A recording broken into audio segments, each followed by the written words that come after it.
Programme ছিল।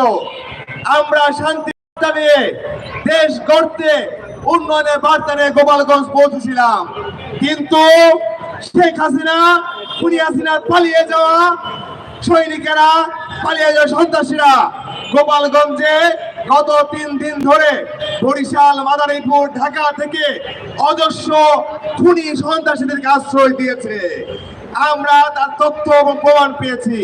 প্রিয় বন্ধুগণ, এইসব সন্ত্রাসীরা সারা বাংলাদেশে জড়ো হয়ে জুলাই যোদ্ধাদেরকে নির্মমভাবে হত্যা করার উদ্দেশ্যে পরিকল্পিত আক্রমণ করেছিল, কিন্তু আমরা দেখতে পাই আবার জুলাই যোদ্ধাদের যে আক্রমণ তারা এই বাংলাদেশের মানুষদেরকে হতে দেয় না। এই গোপালগঞ্জের মাটিতে সন্ত্রাসীদেরকে খুঁজে খুঁজে তাদেরকে আইনের আওতা নিয়ে আসতে হবে। সরকারকে বলবো, যদি আপনি দায়িত্ব পালনে ব্যর্থ হন তাহলে জুলাই বিপ্লবীকে দায়িত্ব দেন। এই সন্ত্রাসীদেরকে বাংলার জমিনে আর ঠাঁই দেওয়া হবে না, হবে না, হবে না।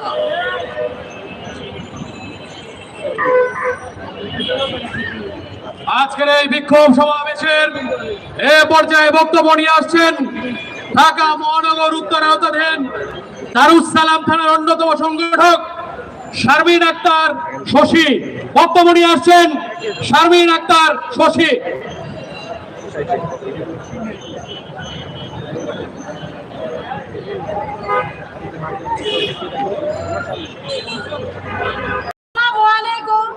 সহযোদ্ধা ভাই ও বোনেরা, সংগ্রামী ভাই ও বোনেরা, গোপালগঞ্জের গোপালীরা হুঁশিয়ার সাবধান, খুনি হাসিনা দোসরেরা হুঁশিয়ার সাবধান, আওয়ামী লীগের দালালেরা। আমার এই বাংলা, আমাদের এই বাংলায় আর কোন সন্ত্রাসী চলবে না, চলবে না। গোপালগঞ্জে মুজিববাদের মুর্দাবাদ ঘটিয়ে এনসিপি নেতাকর্মীরা ফিরে এসেছে, আলহামদুলিল্লাহ। আমরা একবার যাব, বারবার যাব, শতবার যাব। গোপালগঞ্জে এনসিপির ঘাঁটি আমরা গড়ে তুলবো। কয়জনকে রুখে দিবি তোরা? একজনকে দিলে 100 জন আসবে, 100 জনকে দিলে 1000 জন আসবে, 1000 জনের 1 লাখ আসবে।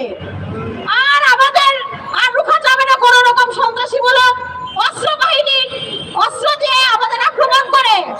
এই বাংলার বুকে কোন রকম চাঁদাবাজের, আওয়ামী লীগের দোসরের আর কোনো ঠাঁই হবে না।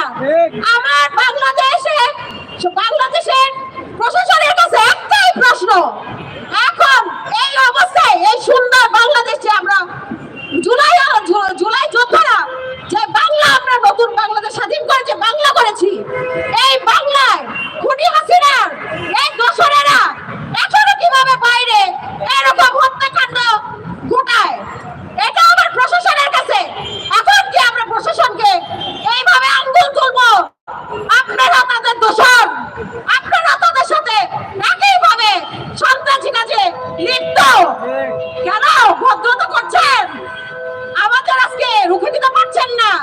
আপনারা মুখোশ পরে এত সবকিছু প্রটোকল থাকা অবস্থায় কিভাবে ঘটনা ঘটে? আর কোন রকম নাটক চলবে না।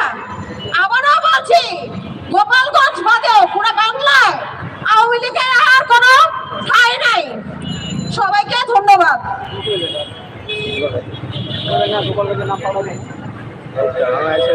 সংগ্রামী বন্ধুগণ, এই পর্যায়ে বক্তব্য নিয়ে আসার জন্য অনুরোধ জানাচ্ছি ঢাকা মহানগর দক্ষিণের চকবাজার থানার অন্যতম সংগঠক ফারজানা আহমেদ আপাকে।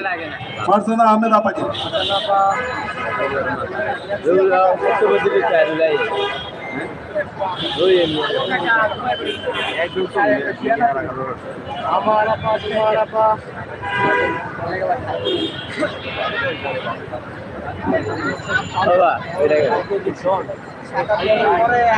আসসালামু আলাইকুম।